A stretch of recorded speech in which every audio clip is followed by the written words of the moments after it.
Hello everyone, प्यारे बच्चों। हम लोगों ने लास्ट लेक्चर में क्या पढ़ा? रदरफोर्ड एटॉमिक मॉडल के बारे में पढ़ा। ठीक है, रदरफोर्ड एटॉमिक मॉडल जो था वो पहला ऑथेंटिकेट मॉडल था, लेकिन 100% ऑथेंटिकेट नहीं था, 100% सही नहीं था। इसमें हमने कुछ ड्रॉबैक्स देखे। क्या क्या ड्रॉबैक्स थे?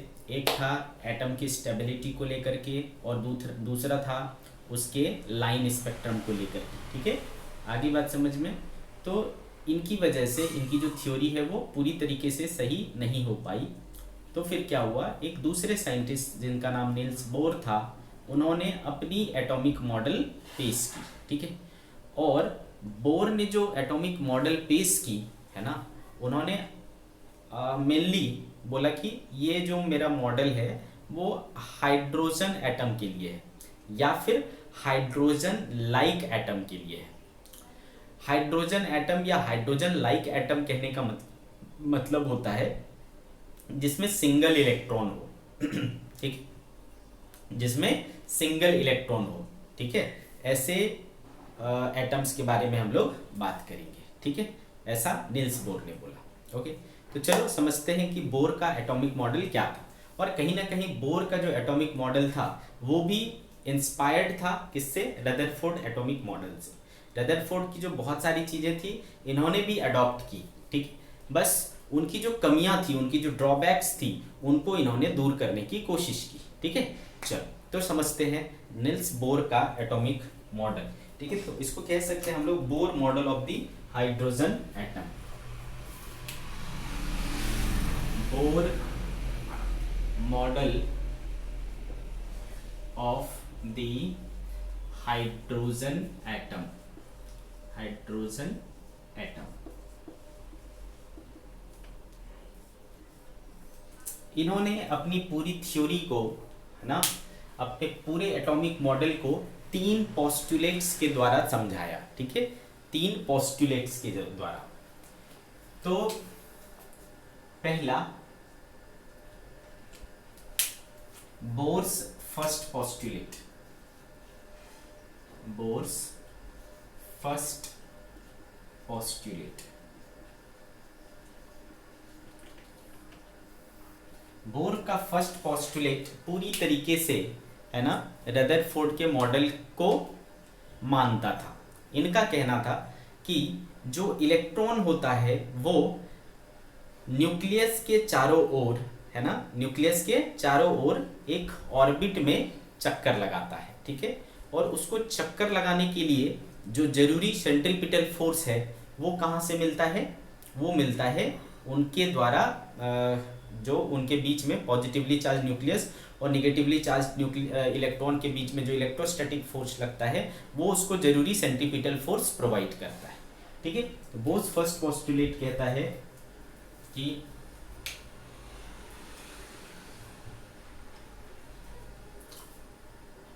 Electron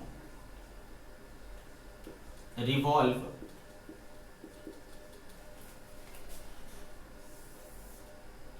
around the nucleus in circular orbit,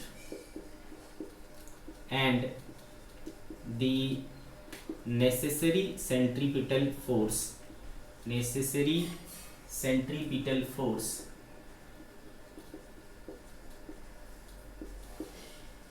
is provided by the electrostatic force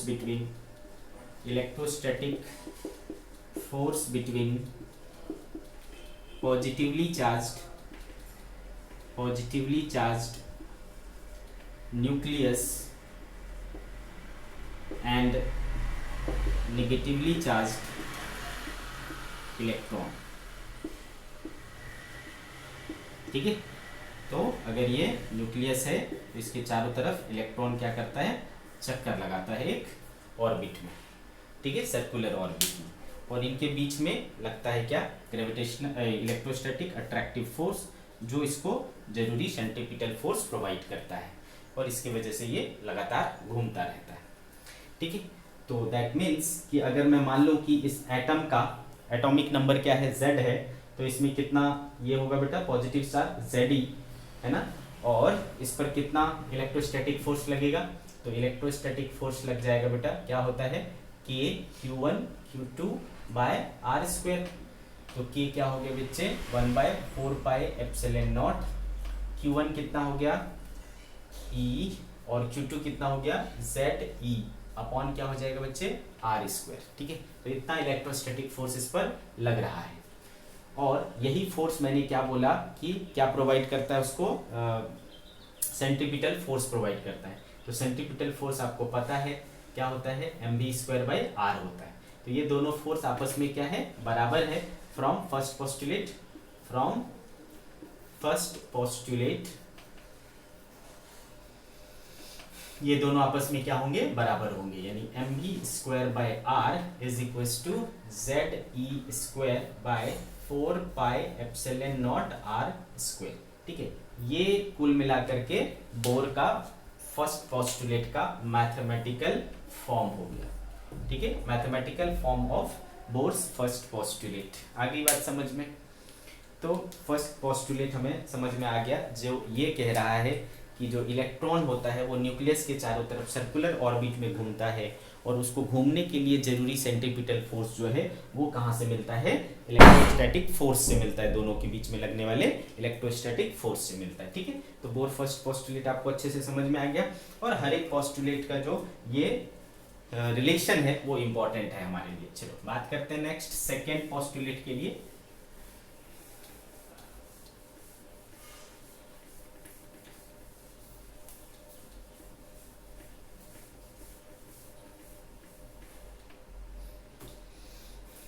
Bohr's second postulate। second postulate, चलो समझते हैं इसको। बोर्स सेकेंड पोस्टुलेट में क्या कहा। अब देखो समस्या क्या थी, ये चीज तो उन्होंने भी कहा था, है ना, अपने रदरफोर्ड साहब ने भी कहा था कि जो इलेक्ट्रॉन होता है वो न्यूक्लियस के चारों तरफ, है ना, सर्कुलर ऑर्बिट में घूमता है। लेकिन गड़बड़ कहाँ हो गई, वो कहाँ गड़बड़ हो गए कि उन्होंने बोला कि जो है इलेक्ट्रॉन घूम रहा है और इलेक्ट्रॉन घूम रहा है तो क्लासिकल इलेक्ट्रोमैग्नेटिक थ्योरी कहता है कि वो एनर्जी को रेडिएट करेगा, एनर्जी रेडिएट करेगा तो उसका जो ऑर्बिट है वो लगातार क्या होता चला जाएगा, छोटा होता चला जाएगा और स्पाइरल करके वो अपने सेंटर में कोलैप्स कर जाएगा, है ना, अपने न्यूक्लियस में कोलैप्स कर जाएगा। तो इस समस्या का जो समाधान है ना, इस प्रॉब्लम का जो सॉल्यूशन है वो बोर ने इस तरीके से निपटाया।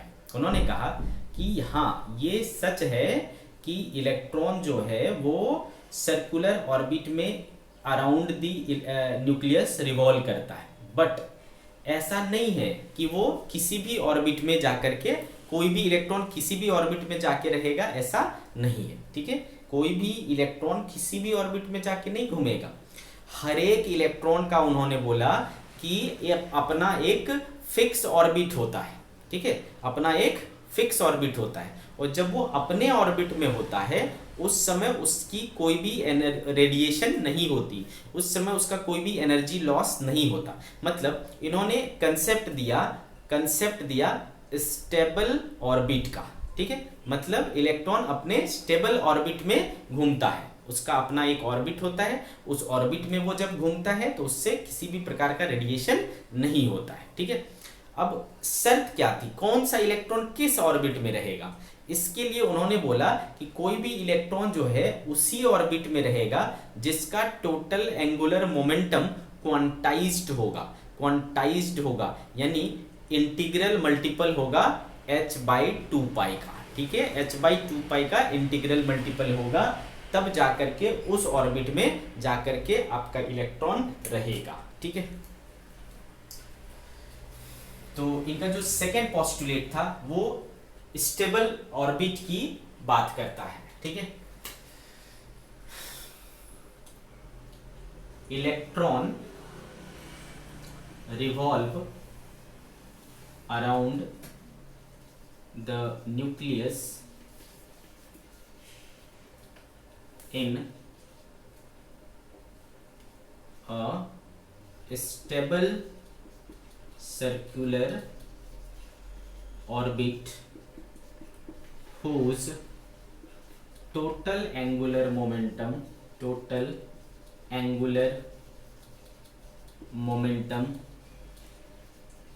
is quantized, that is whose angular momentum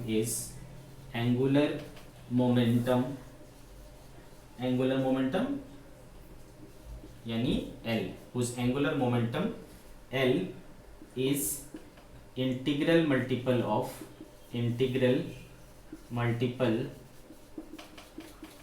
of h by 2 pi, that is L क्या होता है बेटा, एम भी आर इक्वल्स टू क्या होना चाहिए, एन एच बाय 2 पाई,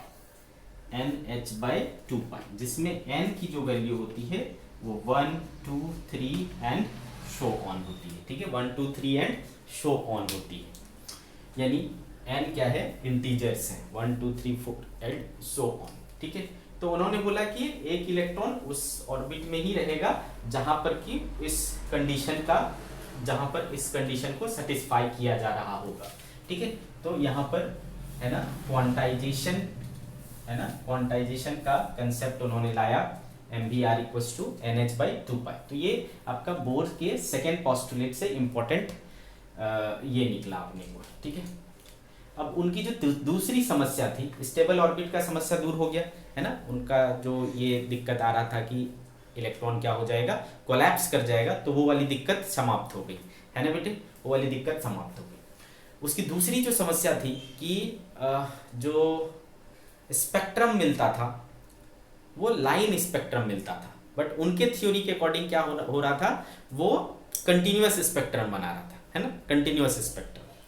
तो उसका सॉल्यूशन इन्होंने अपने तीसरे पोस्टुलेट में दिया। ठीक है, third postulate, Bohr's third postulate. तो क्या था भाई, दिक्कत क्या था उनके थ्योरी में कि चूंकि कंटिन्यूअस उसका क्या बोलते हैं, रेडिएशन हो रहा था, है ना, क्लासिकल इलेक्ट्रोमैग्नेटिक थ्योरी के अकॉर्डिंग, चूंकि वो सर्कुलर ऑर्बिट में है, सर्कुलर मोशन कर रहा है, तो वो एक्सेलरेटेड पार्टिकल है, एक्सेलरेटेड चार्ज पार्टिकल क्या होता है, रेडिएशन छोड़ता है, रेडिएशन एमिट करता है, तो उस प्रकार से उसकी एनर्जी लॉस होती थी, और लॉस होने के कारण उसका ऑर्बिट जो है वो छोटा होता चला जाता था, है ना, एनर्जी कम होता चला जाता था। तो उस प्रकार से उसका कंटिन्यूअस में आपको कंटिन्यूअस वेवलेंथ वाले रेडिएशंस मिलते थे, यानी कंटिन्यूअस स्पेक्ट्रम मिलता था।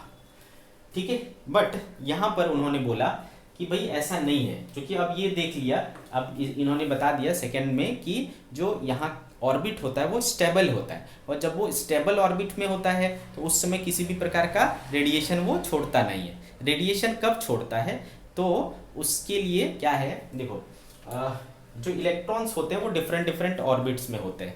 ठीक है, डिफरेंट स्टेट्स में होते हैं।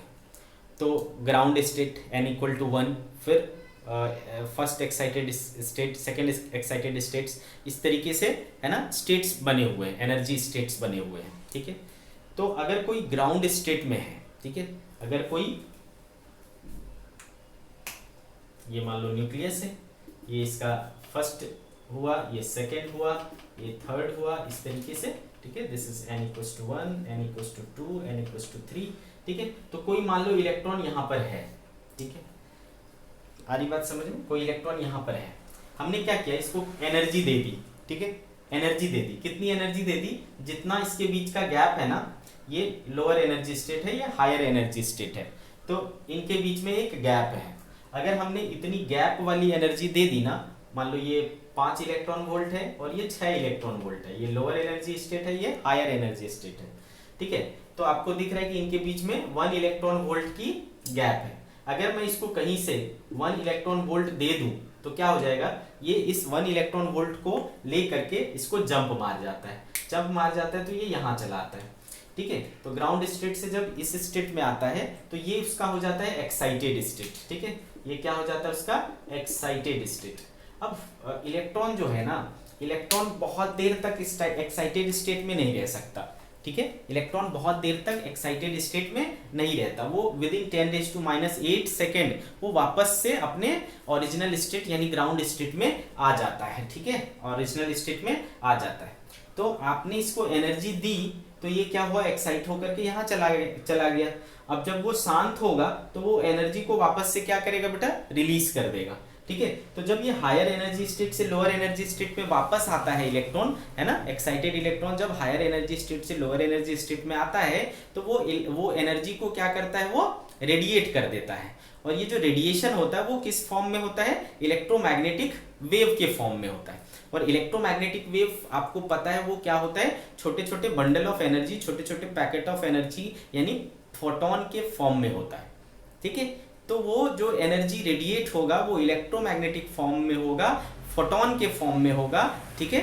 वो किस फॉर्म में होगा, फोटोन के फॉर्म में होगा।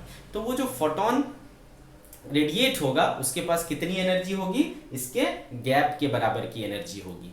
तो यहाँ से इस बात की क्लैरिटी मिलती है कि हमेशा रेडिएशन नहीं निकलता है, रेडिएशन तभी निकलता है जब ट्रांजिशन ऑफ स्टेट होता है, जब हायर एनर्जी स्टेट से इलेक्ट्रॉन जो है वो लोअर एनर्जी स्टेट में आता है, दैट टाइम गैप के बराबर की एनर्जी वो रेडिएट करता है, एक पर्टिकुलर वेवलेंथ की, पर्टिकुलर फ्रीक्वेंसी की रेडिएशन को वो रेडिएट करेगा। तो यहाँ पर देखो एक पर्टिकुलर वेवलेंथ मिल रहा है, नॉट कंटिन्यूअस वेवलेंथ, ठीक है। तो ये लाइन स्पेक्ट्रम देगा, ना कि कंटिन्यूअस स्पेक्ट्रम देगा, ठीक है। तो जो दोनों ही समस्याएं थी रदरफोर्ड मॉडल की, वो दोनों ही समस्याओं को इन्होंने हल ढूंढ लिया, ठीक है। आगे बात समझ में। तो बोर का जो थर्ड पोस्टुलेट था, उनका कहना था ये जो है बेसिकली उसके लाइन स्पेक्ट्रम पर कमेंट करता है, ये उसके स्टेबिलिटी पर कमेंट करता है, और ये उसके, समझ गए बात को, ठीक है। Bohr's third postulate, when electron jump from higher energy state to lower energy state then, ठीक है, when electron jump from higher energy state to lower energy state, आगे बात समझ में, then when electron jump from higher energy state to lower energy state, then the energy is radiated in the form of electromagnetic radiation, ठीक है। Okay, कितनी energy radiate होगी बेटा, del E equals to E final या E higher, ठीक है। इसको मैं क्या बोलूं, या E2 माइनस E1 कह लेता हूँ, ठीक है। कितना एनर्जी रेडिएट होगा, E2 माइनस E1। आगे बात समझ में, कितना एनर्जी रेडिएट होगा, E2 माइनस E1, ठीक है। और ये किस रूप में रेडिएट होगा बेटा, फोटोन के रूप में। तो ये जो पूरी एनर्जी है वो एक फोटोन को चली जाएगी। फोटोन के पास कितना होता है बेटा, h इंटू न्यू, ठीक है।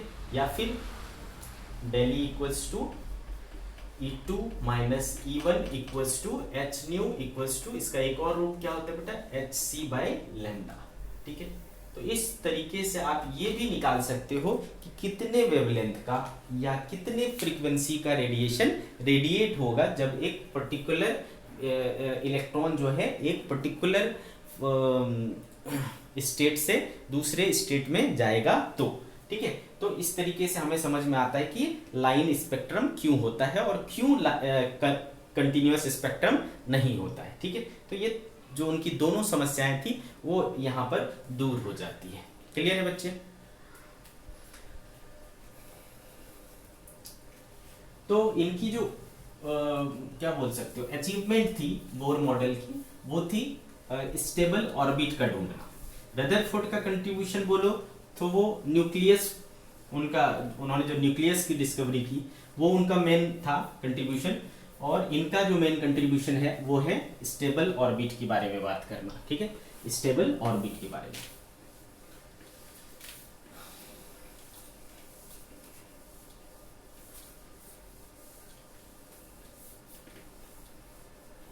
अब हम लोग क्या करेंगे बेटा, जो बोर ने बताया है ना पोस्टुलेट्स, उसके बेसिस पर हम हाइड्रोजन एटम या हाइड्रोजन लाइक एटम्स के बारे में और डिटेल में पढ़ते हैं। ठीक है, तो बात कर रहे हैं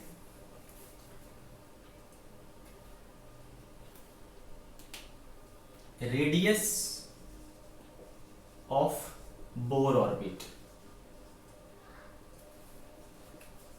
बोर ने जो ऑर्बिट का कंसेप्ट दिया, स्टेबल ऑर्बिट का कंसेप्ट दिया, उसका रेडियस कितना होगा। तो फ्रॉम बोर्स फर्स्ट पोस्टुलेट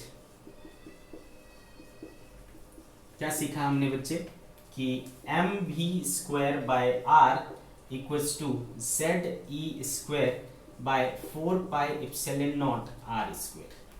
ठीक है, ये पढ़ा हमने, ये हुआ equation number 1। From Bohr's second postulate हमने क्या सीखा, mvr equals to nh/2π। This is equation number 2। From here therefore v equals to क्या हो जाएगा बच्चे, v इक्वल्स टू हो जाएगा nh/2πmr, है ना। इस चीज को हम क्या करेंगे, यहां पर पुट करेंगे। तो फ्रॉम इक्वेशन 1 m/r और v के बदले nh/2πmr का स्क्वायर करेंगे equals to ZE² bye 4πε0r², है ना, ऐसा हो जाएगा। क्लियर है।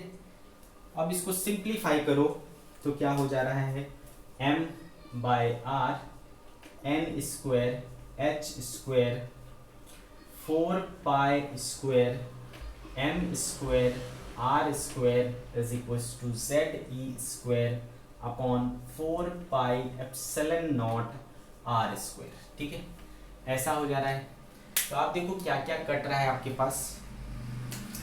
पास कट रहा है 4, अब फिर कट रहा है एक सिंगल पाई, ठीक है, और क्या कट रहा है r² है ना, और तो नहीं कट रहा कुछ, और कुछ नहीं कट रहा।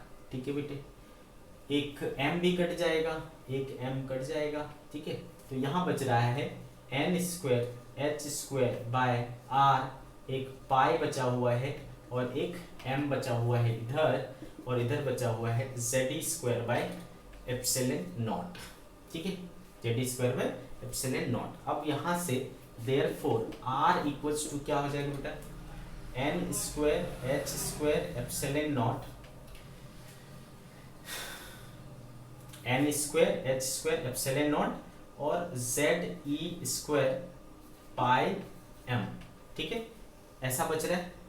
क्लियर है, r equals to n² h² ε0 upon ZE² pi m। इसमें से h क्या है बेटा, कांस्टेंट, ε0 क्या है, कांस्टेंट, है ना, E² क्या है, कांस्टेंट, पाई कांस्टेंट, और मास ये किसका है बेटा, इलेक्ट्रॉन का है। ये सारी चीजें क्या है, कांस्टेंट है। और क्या वेरी कर सकता है, n²/z। ठीक है, n²/z।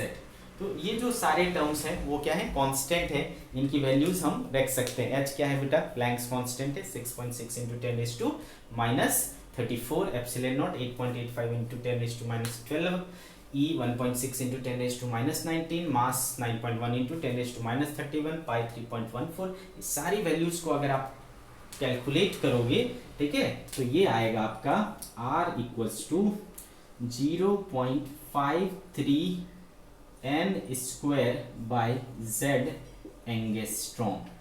ठीक है, तो इस फॉर्मूले को आपको याद रखना है।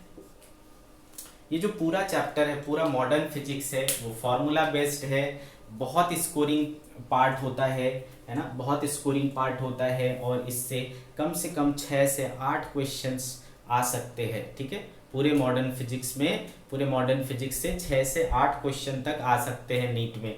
ठीक है, तो ये बहुत इंपॉर्टेंट पार्ट हो जाता है, काफ़ी इजी पार्ट हो जाता है, काफ़ी स्कोरिंग पार्ट होता है ना। ऐसा कहा जाता है कि अगर आपको कम समय में अच्छा स्कोर करना है तो आप सबसे पहले क्या पढ़ें, सबसे पहले आप मॉडर्न फिजिक्स पढ़ें। ठीक है, तो मॉडर्न फिजिक्स में ये सारी चीज़ें, ये स्पेशलिटी है इनकी। ठीक है, तो रेडियस जो है वो आ गया 0.53 n²/z एंगस्ट्रॉम। ठीक है, तो यहाँ से आप देख पा रहे हो कि radius of the Bohr orbit जो है वो डायरेक्टली प्रोपोर्शनल टू n², जिसमें n क्या है बेटा, 1 2 3 4 जानते ही हो, जो क्या है प्रिंसिपल क्वांटम नंबर बोल सकते हो इसको। n क्या है बेटे, 1 2 3 एंड सो ऑन। इसको और क्या कहते हैं, principal quantum number, principal quantum number, जो क्या बताता है बेटा, नंबर ऑफ ऑर्बिट को बताता है। ठीक है, तो आप देख पा रहे हो बेटा कि रेडियस जो है, अगर मैं हाइड्रोजन एटम की बात करूं, ठीक है, फॉर हाइड्रोजन एटम अगर बात करूं तो आपको पता है कि उसका z क्या होता है, 1 होता है। For hydrogen z = 1। तो स्पेशली अगर हाइड्रोजन की बात किया जाए, जनरली हाइड्रोजन के बारे में ही पूछा जाता है आपसे, तो for hydrogen, for H atom z = 1 हो जाएगा, देयरफॉर R = क्या हो जाएगा, 0.53 n² एंगस्ट्रॉम। ठीक है, तो यहाँ से आप देखो बेटा कि R जो है वो डायरेक्टली प्रोपोर्शनल टू n² है। ठीक है, तो फर्स्ट ऑर्बिट जो है, फर्स्ट ऑर्बिट है ना 1 पे होगा, तो सेकेंड ऑर्बिट 4 टाइम्स होगा, थर्ड ऑर्बिट 9 टाइम्स होगा, फोर्थ ऑर्बिट क्या होगा, 16 टाइम्स होगा। इसका क्या मतलब है कि जो ऑर्बिट के बीच की स्पेसिंग है वो बराबर नहीं है, वो अलग अलग होती है। ठीक है, और ज़्यादा अगले वाला और ज़्यादा दूर होगा, है ना। आगे बात समझिए, जैसे पहला वाला अगर R पे है, ठीक है, पहला वाला अगर R0 पे है तो अगला वाला 4 R0 पे होगा, अगला वाला 9 R0 पे होगा, अगला वाला 16 R0 पे होगा। तो ये है ना, बात समझ में आ रही। इक्वल स्पेसिंग पर नहीं होता, ऑर्बिट्स इक्वल स्पेसिंग पर नहीं होते। ठीक है, पास वाला पास में पास होते हैं, जैसे जैसे दूर जाते जाओगे वो बढ़ता जाता है। ठीक है, तो यहां से हम एक नोट करके लिख सकते हैं,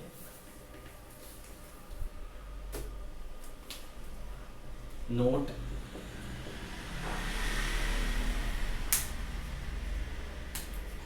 orbits of electron are not equally spaced, not equally spaced, equal spacing नहीं होती उनके बीच में। ठीक है, ये चीज आपको ध्यान रखना है। ठीक है, तो ये H एटम का मतलब बोर ऑर्बिट का रेडियस आपने कैलकुलेट किया अभी। ठीक है, आगे बढ़ते हैं बेटा। अब हमको पता है कि इस रेडियस में, है ना, इस रेडियस में क्या होता है, आपका जो इलेक्ट्रॉन है वो रिवॉल्व कर रहा होता है, घूम रहा होता है। अब घूमेगा भाई तो उसका स्पीड भी होगा, है ना, उसका स्पीड भी होगा, है कि नहीं। आगे बात समझ में, तो यहाँ से हमें R क्या आया है, ये आया है ना, R ये आया है, इसको रखो। ठीक है, R को रखते हैं अपन बचा के, और क्या क्या निकाल सकते हैं उसको देखना है।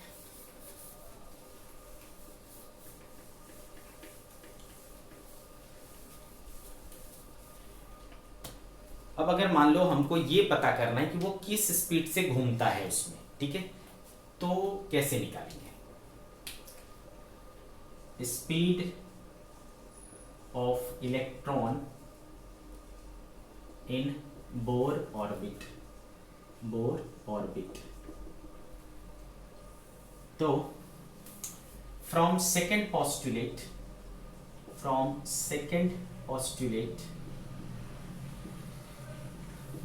क्या मिला हुआ है बेटा आपको, mvr = nh/2 therefore r v बराबर क्या हो जाएगा बच्चे, v बराबर हो जाएगा nh/2 πmr, है ना। आर की वैल्यू यहाँ से रख लो, तो एन एच बाई 2πm, और आर के बदले रखूँगा n square h square epsilon naught, और बाकी पार्ट ऊपर चला जाएगा जेडी स्क्वायर पाई एम। ठीक है, ऐसा सिंप्लीफाई करो, देखो कुछ कट रहा है क्या। यस, ये पाई कट रहा है और एम कट रहा है, पाई और एम कट गया बेटे। और कुछ कट रहा है, एक एन कट जाएगा, एक एन काट लिया, एक एच कट जाएगा, एक एच काट लिया। ठीक है, तो क्या बच रहा है बेटे, देखो z e square by 2n h epsilon naught v equals to z e square by 2n h epsilon naught. आगे कहानी समझ में। अब अगर मैं इसके कांस्टेंट पार्ट को अलग करूं तो ई स्क्वायर कांस्टेंट पार्ट है, 2h epsilon naught constant part है, बच जाएगा क्या बेटा, z बाय n। ठीक है, क्या बच जाएगा, z by n, E square by 2h epsilon naught, ये सारे कांस्टेंट पार्ट हो गए। अगर मैं E square by 2h epsilon naught में ऊपर नीचे c से मल्टीप्लाई और डिवाइड कर दूं, कोई दिक्कत, कुछ दिक्कत नहीं होगा, z upon n as it is रहेगा।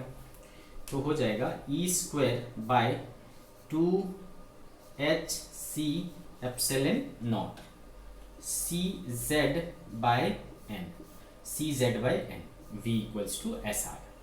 तो अभी भी देखो ये वाला जो पार्ट है वो क्या है, कांस्टेंट है, क्योंकि E constant, H constant, C constant, epsilon naught constant, ये पूरी की पूरी चीजें कांस्टेंट है। तो ये वाला जो पार्ट है इसको हम लोग कह देते हैं कि ये एक कांस्टेंट है, इसको कहा जाता है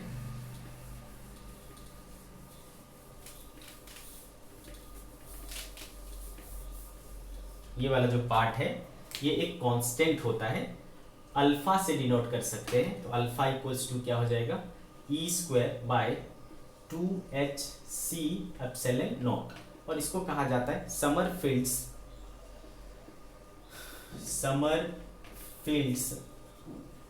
फाइन स्ट्रक्चर कांस्टेंट, ऐसा कहा जाता है। और इसको जब आप कैलकुलेट करोगे E square by 2h c epsilon naught की वैल्यू, तो ये आता है 1/137 के बराबर। ठीक है, 1/137 के बराबर। देयरफॉर v इक्वल्स टू, अगर मैं इसको रिप्लेस करूं तो c by 137 z by n, ऐसा आ जाएगा आपका v। तो देखो वेरी सिंप्लीफाइड फॉर्म में आ गया आपका v यानी स्पीड। ओके, इसको और भी ज़्यादा अगर आप सिंप्लीफाई करोगे तो ये आएगा बेटा 2.2 इंटू 10⁶, ठीक है, z by n metre per second, v equals to 2.2 into 10⁶ z by n metre per second, ऐसा आ जाएगा आपका। ठीक है, तो देखो बहुत ही आसानी से हमें क्या मिल गया, ये मिल गया आपका क्या, स्पीड, किसी ऑर्बिट में जो वो घूम रहा होगा वो किस स्पीड से घूम रहा होगा, तो that is 2.2 into 10⁶ z by n metre per second. Clear है मेरी बात? चलो, तो ये वाला पार्ट भी कंप्लीट हुआ। अब हम क्या करें, अब अगर हमें ये पता करना है कि उसकी फ्रीक्वेंसी क्या हो, उसका टाइम पीरियड क्या हो, तो वो भी निकाल सकते हैं।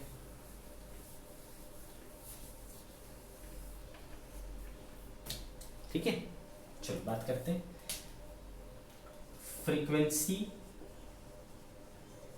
Of electron in a Bohr orbit.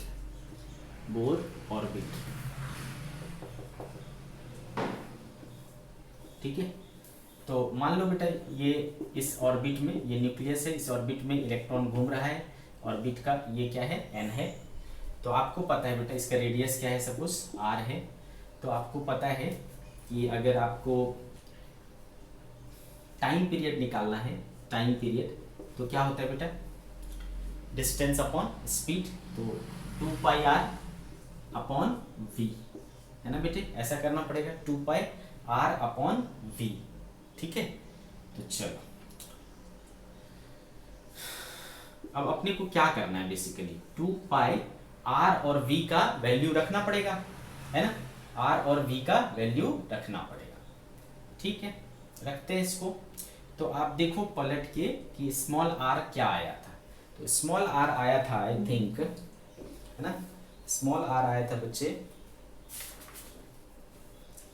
n square h square, n square h square epsilon not upon pi m e square z, pi m e square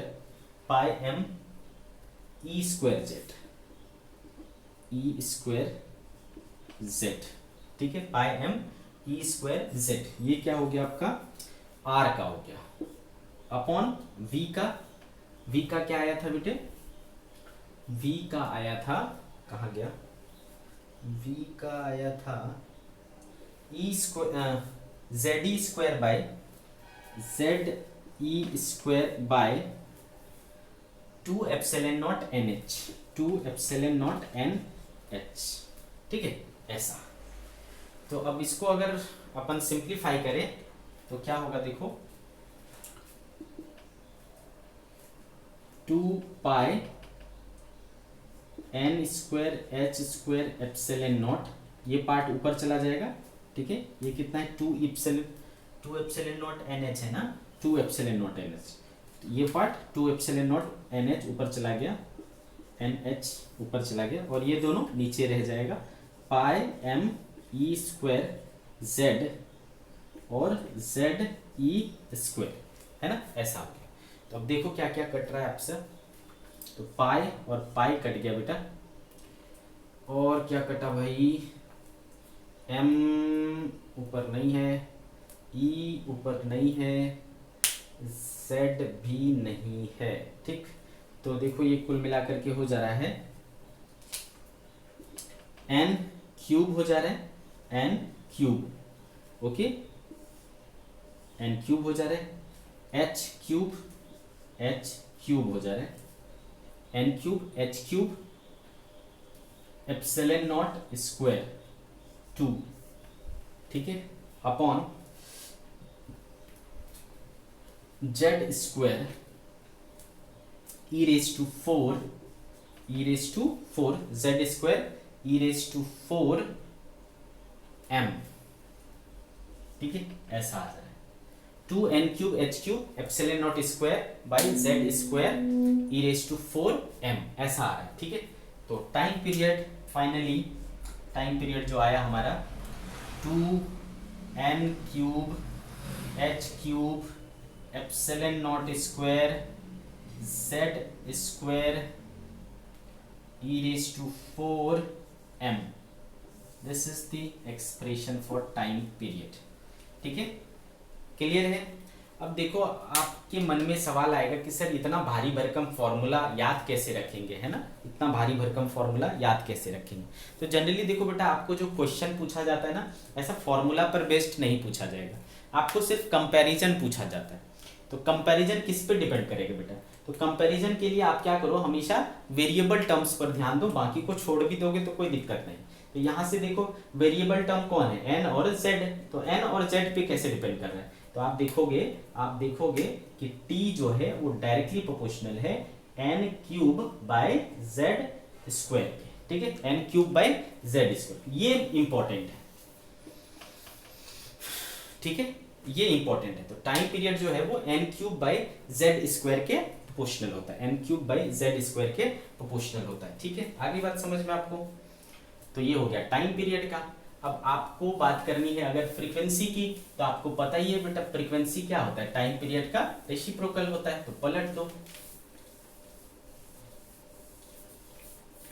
frequency, therefore f equals to 1/t is equals to, ये पलट जाएगा बेटा z square e raise to 4m upon 2n cube h cube epsilon naught square, है ना, ऐसा हो जाएगा। तो यहाँ से आपको देखो ये पूरा फॉर्मूला याद रखने की आपको ज़रूरत नहीं है। फ्रीक्वेंसी के लिए आपको ये याद रखना है कि ये डिपेंड कर रहा है z²/n³ पर, ठीक है। कंपैरिजन पूछेगा कि हाँ फलाने ऑर्बिट में है तो बताओ, है ना, फलाने ऑर्बिट में है और फिर इस ऑर्बिट में गया तो बताओ फ्रीक्वेंसी का रेशियो क्या होगा, है ना, ऐसा इस तरह का। तो ये इंपॉर्टेंट होता है। क्लियर है? तो आपको समझ में आ गया होगा बेटा कि इतने बड़े बड़े फॉर्मूले मुझे याद करने की ज़रूरत नहीं है। हमें घबराना नहीं कि वाह बाप रे कितने बड़े बड़े फॉर्मूले आ रहे हैं, इससे बिल्कुल भी घबराना नहीं है, है ना। आपका जो कंसंट्रेशन होना चाहिए वो वेरिएबल टर्म पर होना चाहिए कि उस पर वो कैसे डिपेंड कर रहा है, ठीक है। क्लियर? तो देखो हमने जो बोर ऑर्बिट है उसमें रेडियस निकालना सीखा, उसमें हमने वेलोसिटी स्पीड निकालना सीखा, उसमें हमने क्या बोलते हैं फ्रीक्वेंसी, टाइम पीरियड, ये सारी चीज़ें निकाली। ओके, अब आगे बढ़ेंगे और ये देखेंगे कि एनर्जी कितनी होती है, ठीक है, energy C.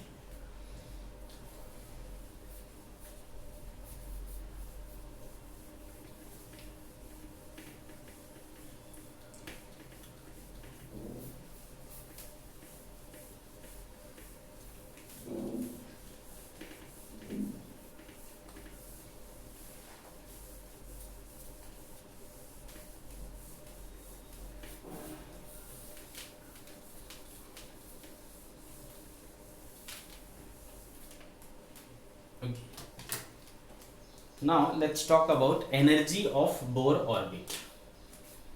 Energy of Bohr orbit.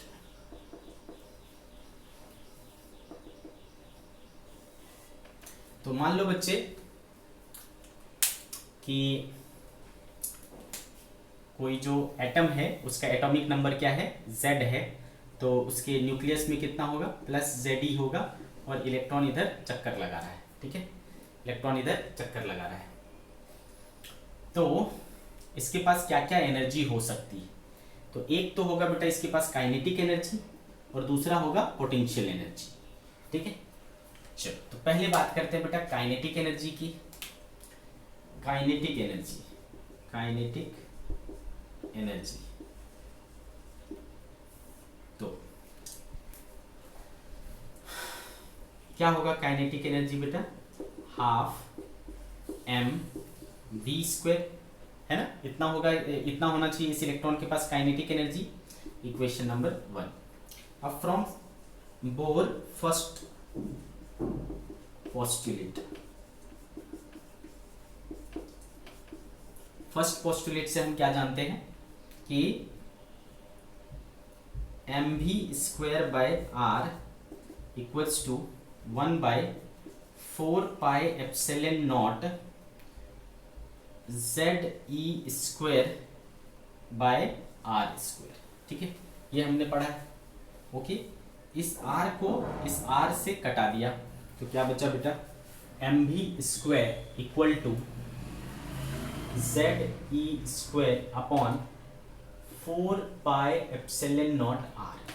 अगर मैंने इनमें दोनों साइड हाफ से मल्टीप्लाई कर दिया तो 12mv² और ये क्या हो जाएगा बेटा, Ze²/8πε0r, ठीक है, ऐसा आ गया। अब आप तो देख पा रहे हो बेटा कि ये जो 12mv² है वही क्या है, काइनेटिक एनर्जी है। तो therefore kinetic energy is Ze²/8πε0r, ठीक है। ओके, इसको हमने बोल लिया equation number 1, this is kinetic energy. अब हम बात करेंगे पोटेंशियल एनर्जी की। पोटेंशियल एनर्जी, ठीक है। तो अब आपको पता है बेटा जब दो चार्जेस, ये Q1 ये Q2, एक डिस्टेंस पर है कितना r, तो जब दो चार्जेस कुछ डिस्टेंस पर होते हैं तो उनके बीच में क्या होता है बेटा, पोटेंशियल एनर्जी होता है। क्या फार्मूला होता है पोटेंशियल एनर्जी का, K Q1 Q2/r होता है कि नहीं। तो K का वैल्यू हो गया बेटा 1/4πε0, Q1 कितना है Ze, Q2 कितना है -e, है ना बेटे, Q2 कितना है -e अपॉन उनके बीच की दूरी क्या है r। तो ये देखो क्या हो जा रहा है माइनस ZE² बाय 4πε0 r, है ना। ये वाला पॉजिटिव चार्ज है और दूसरा क्या है नेगेटिव चार्ज है ना, तो माइनस C लिया मैंने, तो minus ZE² by 4πε0 r, this is potential energy, 4πε0 r, ठीक है। This is equation number 2। कोई दिक्कत? चलो अभी तक तो हमें कोई समस्या दिख नहीं रही है।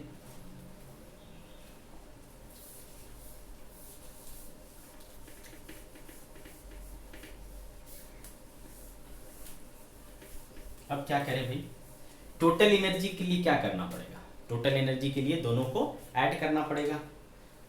Total energy, therefore total energy equal to क्या हो जाएगा kinetic energy plus potential energy, ठीक है। तो काइनेटिक एनर्जी देखो क्या आया है ZE² बाय 8πε0 r, और ये हो जाएगा माइनस ZE² बाय 4πε0 r।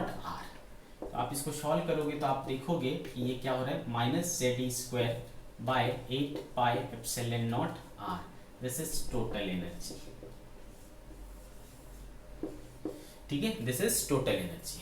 अब अगर आपसे कोई पूछे कि पोटेंशियल एनर्जी, काइनेटिक एनर्जी और टोटल एनर्जी में क्या रिलेशन है, तो देखो काइनेटिक एनर्जी और टोटल एनर्जी में क्या रिलेशन है, तो आप देख पाओगे फ्रॉम एबव डिस्कशन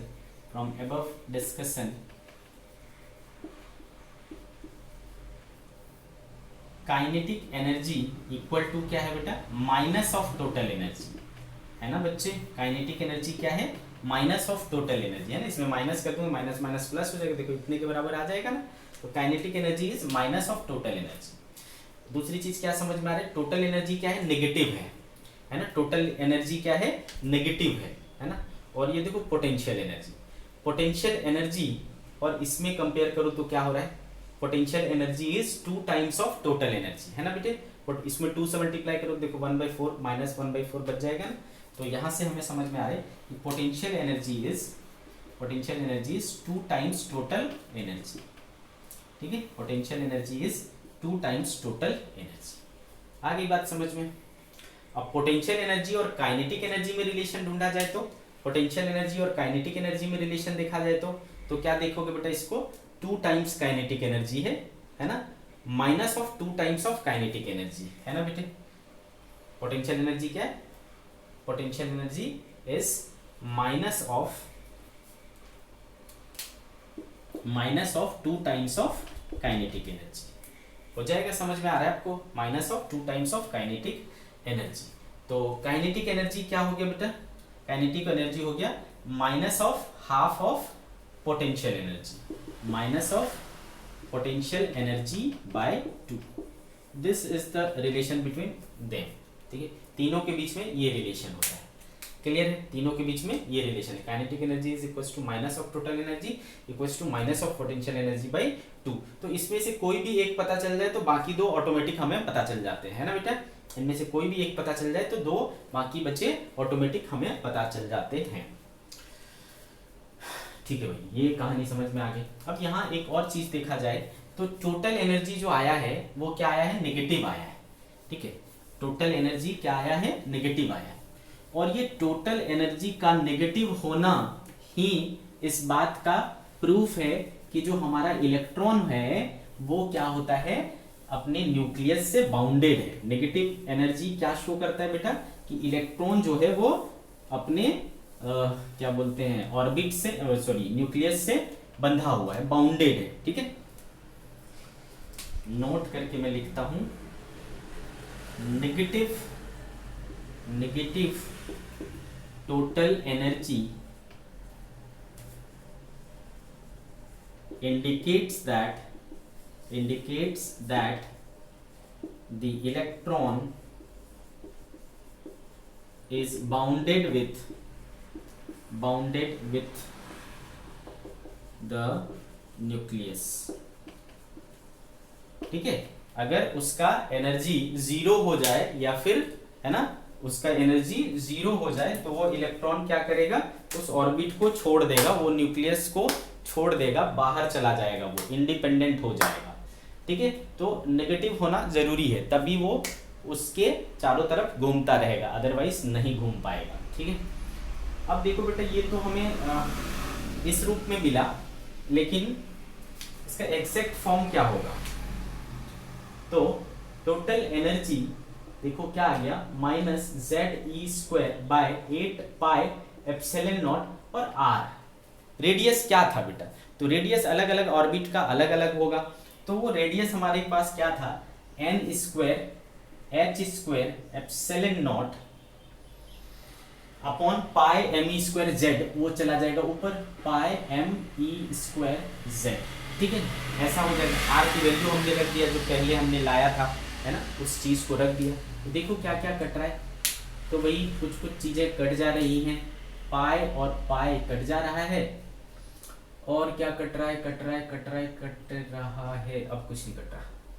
ठीक है, तो हो जा रहा है बेटा minus Z² e⁴ upon 8 epsilon naught square n² h²। ठीक है, 8 epsilon naught square n² h²। यहाँ पर भी कांस्टेंट टर्म्स को एक साइड कर लो, तो minus e⁴ upon 8 epsilon naught square h²। ठीक है, एप्सिलॉन नॉट स्क्वायर h², ये एक साइड हो जाएंगे और बच जाएगा Z² बाय n²। ठीक है, ऐसा। अब अगर मैं इसमें ऊपर नीचे कुछ क्वांटिटीज को मल्टीप्लाई डिवाइड करूं, तो minus e⁴ upon 8 epsilon naught square h², यहाँ पर मैं c और c और h से मल्टीप्लाई और डिवाइड करता हूँ, Z² बाय n²। तो ये वाला जो टर्म होता है ना, ये वाला minus e⁴ 8 epsilon naught square h³ c, है ना, ये एक इंटू क्या बच गया बेटा, CH Z² बाय n²। ठीक है, तो इसमें ये वाला जो टर्म है ये एक कांस्टेंट कहलाता है, रिडबर्ग कांस्टेंट, रिडबर्ग कांस्टेंट। और इस रिडबर्ग कांस्टेंट की वैल्यू, इसको R से शो करते हैं, और इसकी वैल्यू होती है 1.097 इंटू 10⁷ पर मीटर। ठीक है, रिडबर्ग कांस्टेंट की वैल्यू क्या होती है, 1.097 इंटू 10⁷ पर मीटर। ठीक है, तो इसके बदले हम क्या रख सकते हैं, R रख सकते हैं।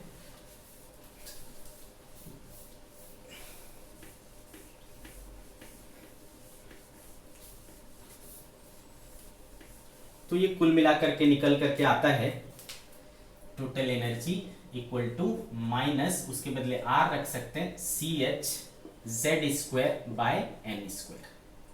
Total energy is minus RCH Z² by n²। तो ये इससे तो ज्यादा सिंप्लीफाइड फॉर्म है ना, इससे ज्यादा सिंप्लीफाइड फॉर्म है। अब देखो RB क्या है बेटा, एक कांस्टेंट है इतना, C 3 × 10⁸, और H क्या है 6.6 × 10⁻34। अभी भी ये इनको मैं क्या कर सकता हूँ, सिंप्लीफाई कर सकता हूँ। तो ये निकल करके आता है minus 13.6 electron volt Z² by n²। ठीक है, so total energy is minus 13.6 Z² by n² electron volt, minus 13.6। ये फॉर्मूला बहुत इंपॉर्टेंट हो जाता है, minus 13.6 Z² by n² electron volt. तो आप क्या देख पा रहे हो बेटा कि टोटल एनर्जी जो है वो इनवर्सली प्रोपोर्शनल टू है square of number of orbit. ठीक है, नंबर ऑफ ऑर्बिट के ये है।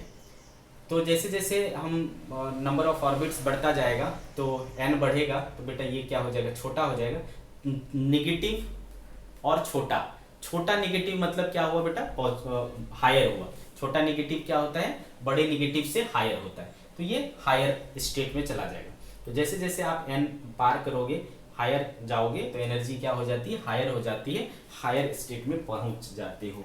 तो ये बहुत इंपॉर्टेंट फॉर्मूला है, total energy minus 13.6 Z² by n² electron volt. अगर मैं सिर्फ हाइड्रोजन की बात करता हूँ, for hydrogen atom, for H atom ठीक है। टोटल एनर्जी क्या हो जाएगा बेटा, for H atom z equals to क्या हो जाएगा 1, तो बच जाएगा -13.6 upon n square electron volt. Simple.